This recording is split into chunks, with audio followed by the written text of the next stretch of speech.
आए दिन रोडों पर एक्सीडेंट तो होते ही रहते हैं और आपने ये भी खबर बहुत सुनी होगी कि भाई यहाँ पर उस इंसान को मदद नहीं मिली जिसकी चलते उसकी असमय मृत्यु हो गई। अगर किसी एम्बुलेंस को कॉल कर दी जाती या फिर लोग ही मदद कर देते वीडियो बनाने से पहले तो भाई शायद वो आदमी बच सकता था। ये केसेस हम आए दिन सुनते ही रहते हैं, लेकिन कभी कभार कुछ वारदातें ऐसी होती हैं, कुछ हादसे ऐसे हो जाते हैं जिसके चलते लोगों को मुक्ति नहीं मिलती और वो तब तक उस शख्स के पीछे पड़े रहते हैं जब तक वो अपना बदला पूरा ना कर ले।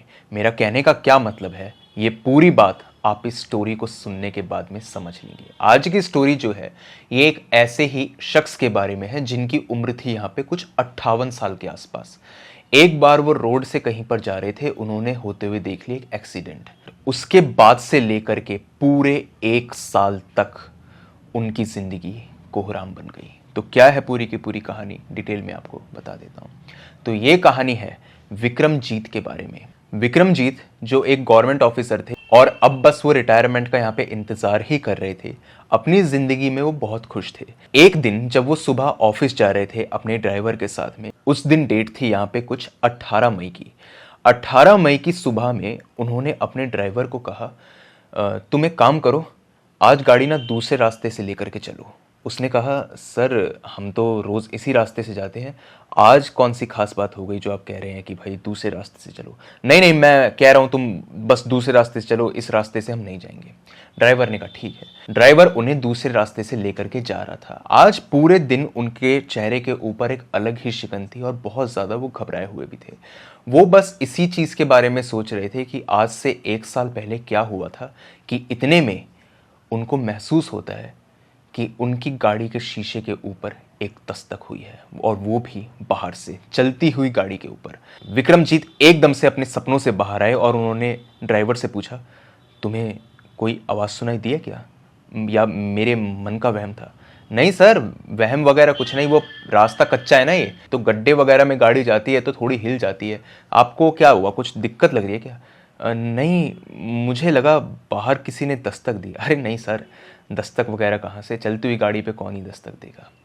ये सब बातें वो कर रहे थे और इसी के साथ साथ गाड़ी आगे चल रही थी। थोड़ी बहुत इधर उधर की बातें और कि भाई आज देखो मौसम कितना अच्छा है, बारिश के आसार से लग रहे हैं। और कहीं ना कहीं मनी मन वो ये भी सोच रहे थे कि आज से 1 साल पहले भी ठीक इसी डेट को बारिश के आसार भी लग रहे थे। वो अभी अपने ड्राइवर से इन्हीं सब बातों में उलझे हुए थे कि उन्हें दिखाई देता है कि गाड़ी के सामने वाले शीशे पर बहुत सारा खून आ गया है। वो अपने ड्राइवर को कहते हैं, ये खून कहाँ से आया, तुम फटाफट से वाइपर ऑन करो। वो कहता है, साहब वाइपर क्या, अभी तो बारिश भी नहीं हुई, आप खून खून कहाँ से दिख गया आपको? कहते हैं नहीं नहीं, वो देखो। जब विक्रमजीत दोबारा से देखते हैं तो उन्हें समझ में आता है ये उनके मन का वहम है। ड्राइवर कहता है, सर आज एक काम करते हैं ना, आप ऑफिस ना ही जाएं तो बेहतर रहेगा। मुझे लगता है आपको आज आराम की ज़रूरत है और शायद आप कल रात को सोए नहीं थे। अरे तुम बकवास की बात बंद करो यार, पता नहीं वो मुझे कहाँ से वो वहम वगैरह लगे, कोई खून नहीं है, ठीक है तो तुम ठीक कह रहे हो, तुम गाड़ी आगे भगाओ। कुछ 30 सेकंड तक दोनों के बीच में कोई बात नहीं हुई, बिल्कुल सन्नाटा बना रहा। 30 सेकंड के बाद में ड्राइवर ने बोला, कब तक भागोगे? पहले भी भागे थे, आज भी भागोगे, बच नहीं सकते। जो तुमने किया है उसका भुगतान तो करना ही पड़ेगा। विक्रमजीत एकदम से उसके कंधे पर हाथ रखते और कहते हैं, क्या कहा तुमने, अभी क्या कहा तुमने? साहब मैंने तो कुछ भी नहीं कहा, मैं तो चुपचाप गाड़ी चला रहा हूँ, मेरी बात मान लीजिए। मैं मेम साहब को एक बार कॉल कर देता हूँ, उन्हें बता देता हूँ कि आज आपकी तबीयत ठीक नहीं है और आपको घर पे ही रहना चाहिए, आप मेरी बात सुन नहीं रहे हैं। थोड़ी देर गाड़ी और चली होगी कि इतने में उनको एक बहुत तेज झटका लगता है और जब वो पता करने की कोशिश करते हैं तो मालूम चलता है कि गाड़ी जो है उसके इंजन में कोई खराबी आ चुकी है। तो ड्राइवर उतरता है और वो कहता है, साहब मैं बस अभी आता हूँ थोड़ी देर में, आप तब तक बैठिए और अगर कोई भी दिक्कत हो ना तो आप मुझे कॉल कर दीजिएगा, मैं देख करके आता हूँ भाई मैकेनिक कहाँ पे है। ड्राइवर बस अभी गाड़ी से बाहर निकला ही था कि कुछ 30 सेकंड के बाद में उसकी बहुत तेज चिल्लाने की आवाज उनको आती है, उस रास्ते से जिससे वो कभी आते जाते नहीं थे, जिसके बारे में उनको ज्यादा कुछ पता था भी नहीं। विक्रमजीत की एक आदत थी कि उनको रास्ते याद नहीं रहते थे इतनी आसानी से। वो गाड़ी से उतरते हैं और ड्राइवर को इधर उधर देखने की कोशिश करते हैं, लेकिन ड्राइवर का नामो निशान तक उन्हें नहीं मिलता। वो चुपचाप अपनी गाड़ी में आकर के बिल्कुल सहम करके बैठ जाते हैं और मन ही मन बस भगवान को याद करते हैं और यही सोचते हैं कि कहीं आज मैंने अपने घर से निकल के गलती तो नहीं कर दी। क्योंकि पिछले 1 साल से रोज के हिसाब से तो नहीं, लेकिन कभी कभार उनको कुछ ऐसे सपने आते थे जिसमें एक शख्स, खून से लथपथ अनजान शख्स उनको दिखाई देता था और ये कहता था कि 18 मई को तेरी मौत पक्की है, तू जहां जाना चाहे चला जा, लेकिन 18 मई को तेरे साथ वही होगा जो मेरे साथ हुआ था। विक्रमजीत और 5 मिनट तक इंतजार करने के बारे में सोचते हैं कि 5 मिनट और बैठ जाता हूँ गाड़ी में, नहीं तो मैं गाड़ी को छोड़ करके यहाँ से चला जाऊंगा। गाड़ी में वो चुपचाप बैठे थे कि उनको अपने लेफ्ट साइड से एक आवाज़ आती है, मेरी मदद कर दो, देखो मैं किसी को कुछ नहीं बताऊंगा, मेरी मेरी मदद कर दो, मैं कुछ नहीं कहूँगा। वो जैसे ही लेफ्ट साइड पर देखते हैं तो ये आवाज़ राइट साइड से आ रही थी और जब वो राइट साइड की तरफ देखते हैं तो उन्हें एक शख्स खून में लथपथ दिखाई देता है, वही शख्स जो उन्हें सपने में भी दिखाई दिया करता था। उन्होंने आव देखा ना था, फटाफट से उन्होंने गेट खोला और जितनी तेज वो भाग सकते थे उतनी तेज उन्होंने यहाँ पे भागना शुरू कर दिया। थोड़ी दूर वो भागे होंगे, कुछ 100 मीटर के आसपास, कि उन्हें अपना ड्राइवर यहाँ पे दिखाई देता है जिसके सर से भी खून निकल रहा था और वो ये कह रहा था, कब तक भागोगे? उसको भी छोड़ के भाग गए, मुझे भी छोड़ के भागोगे, कब तक? जो उसने कहा था ना वो सच होगा। तुम चाहे कहीं चले जाओ, लेकिन आज के दिन तुम्हारी मौत पक्की है। विक्रमजीत को बहुत तेज घुटन का एहसास होने लगा, जैसे कि कोई उनका गला दबा रहा हो। चलती हुई रोड पे उनको कोई दिखाई नहीं दे रहा, लेकिन एहसास ऐसा कि मानो किसी ने उनकी गर्दन को बहुत तेज जकड़ लिया हो। वो अब भी बहुत तेज तेज भाग करके किसी तरीके से अपने घर पहुंचने की कोशिश कर रहे थे। जैसा मैंने बताया, उनको रास्ते याद नहीं रहते थे। इतने में उनको दिखाई दिया कि सामने से एक गाड़ी आई और उसने उनको कुचल दिया। एकदम से उनकी आंखें खुली और उन्हें एहसास हुआ कि ये सब कुछ तो एक सपना था और सपने से ऊपर कुछ नहीं। लेकिन वो गला घुटने का जो एहसास था वो उनको ज़रूर फील हो रहा था। उन्होंने जैसे ही अपने बदन के ऊपर यहाँ पे देखा तो उन्हें दिखाई दिया कि उनकी गर्दन को किसी ने सचमुच जकड़ रखा था। उनकी गर्दन के ऊपर हाथों के निशान उन्हें साफ साफ दिखाई दिए। लाइट उन्होंने जलाई और अपने बाथरूम में जाकर के इस चीज़ को उन्होंने देखा तो बॉडी के ऊपर भी कई सारे खरोच के निशान उनको दिखाई दे रहे थे और इसी के साथ में एक आवाज़ उनके बाथरूम में गूंज रही थी। डेट याद है?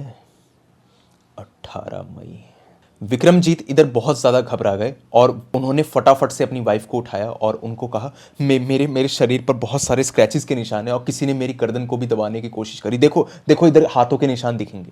जब उन्होंने देखा तो कहीं पर कोई निशान नहीं था। उन्होंने कहा, आपको क्या हो गया है? सुबह के 5 बजे आप ऐसी बहकी बहकी बातें कर रहे हो, आप होश में भी हो? विक्रमजीत ने कहा, ये देखो, ये मैं मजाक नहीं कर रहा हूँ और मैं तुम्हें सब कुछ बताऊंगा, तुम मेरी बात पे यकीन तो करो। वो उनका हाथ पकड़ के बाथरूम की तरफ लेकर गई और शीशे के अंदर जब विक्रमजीत ने देखा तो कहीं पर कोई निशान था ही नहीं। विक्रमजीत ने A to Z पूरी कहानी बता दी कि भाई मेरे साथ सपने में ये हुआ था और लास्ट ईयर 18 मई की बात है। तुम्हें याद होगा कि तुमने मुझे लास्ट ईयर कहा था कि हमारी गाड़ी की जो ब्रेक्स हैं वो इतने अच्छे से फंक्शन नहीं कर रही और मुझे बदलवा लेना चाहिए। उनकी वाइफ ने कहा, हाँ हाँ याद है मुझे, तो क्या हुआ उस वक्त पे? दरअसल उस दिन बारिश बहुत तेज़ थी और विजिबिलिटी भी क्लियर नहीं थी। मेरी गाड़ी की स्पीड ज़्यादा तेज़ तो नहीं, लेकिन 60-70 के आसपास थी और उसी वक्त पे मैंने रोड क्रॉस करते हुए एक आदमी को यहाँ पे ठोक दिया था। वो आदमी घायल था, जिंदा था वो, और मैंने फटाफट से अपनी गाड़ी को यहाँ पे भगाना ही सही समझा। मुझे नहीं पता वो आदमी जिंदा था कि मर गया, लेकिन पिछले 1 साल से मुझे कभी कभार वो इंसान दिखाई देता है और कल रात को मुझे सपना आया कि उसने मुझे ये बात बोली कि 18 मई को जो मेरे साथ हुआ वो तेरे साथ भी होगा। उनकी वाइफ ने कहा, अरे सपना है वो, आप ज़्यादा सोचते हैं इन सब बातों के बारे में और ये सब चीज़ें नहीं होती। अब जो हो गया उसको हम टाल तो नहीं सकते, लेकिन आपको मदद उसकी ज़रूर करनी चाहिए थी। उन्होंने कहा, हाँ सपने में वो भी मुझे यही बात बोलता था कि तुम चाहते तो मेरी मदद कर सकते थे, मैं बच सकता था, लेकिन मैंने ऐसा कुछ नहीं किया। उनकी वाइफ ने कहा, जो हुआ उस पर मिट्टी डालो और ये सब चीज़ें जो हैं ये ठीक नहीं है। जब वक्त ध्यान से देखा गया तो वक्त हो चुका था 5:15 का। अब आपने एक कहावत तो सुनी होगी कि सुबह के सपने अक्सर सच होते ही हैं। विक्रमजीत ने ठान लिया कि आज के दिन तो मैं ऑफिस जाऊंगा ही नहीं, चाहे कुछ हो जाए। मैं सुबह यहाँ पे मॉर्निंग वॉक के लिए जाऊंगा और बिल्कुल किनारे चलूंगा रोड के, किसी भी तरीके से रोड के बीचों बीच नहीं आऊंगा, ताकि कोई भी हादसा मेरे साथ में ना हो। खामा खा वो बहुत ज़्यादा डरे जा रहे थे। उन्होंने ऐसा ही किया। सुबह 6 बजे वो जॉगिंग के लिए निकले और वो वापस जब अपने घर पर आ रहे थे 6:45 पे, लिटरली जो लिफ्ट के अंदर कैमरा था और उसके अंदर जो चीज़ रिकॉर्ड हुई थी ना, वो सेम वैसी ही थी जैसी एलिसा लैम के केस के अंदर थी। अब आपको अगर एलिसा लैम का केस नहीं पता तो थोड़ा सा बता देता हूँ। एलिसा लैम एक स्टूडेंट थी, 21 साल की, 2013-14 की बात है। वो लड़की लिफ्ट के अंदर गई थी। मैं फुटेज दिखा दूंगा आपको, यहाँ पे फुटेज दिखाई दे रही होगी।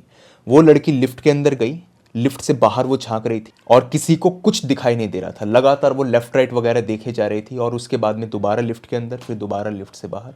इसके बाद में उस लड़की की लाश मिलती है उस होटल की टंकी के अंदर। वो टंकी का जो ढक्कन था इतना ज़्यादा भारी था कि एक इंसान के बस की उसको खोलना नहीं था, और अगर खोल भी लिया जाए तो उसको वापस बंद करना भी किसी लड़की की बस की बात तो थी नहीं।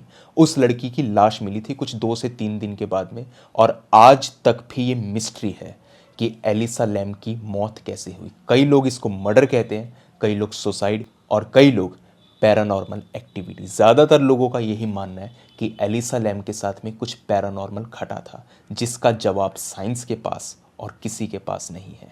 ये केस बहुत ज़्यादा पॉपुलर था। तो इसी तरीके से कुछ मिलता जुलता उनके साथ में भी हुआ।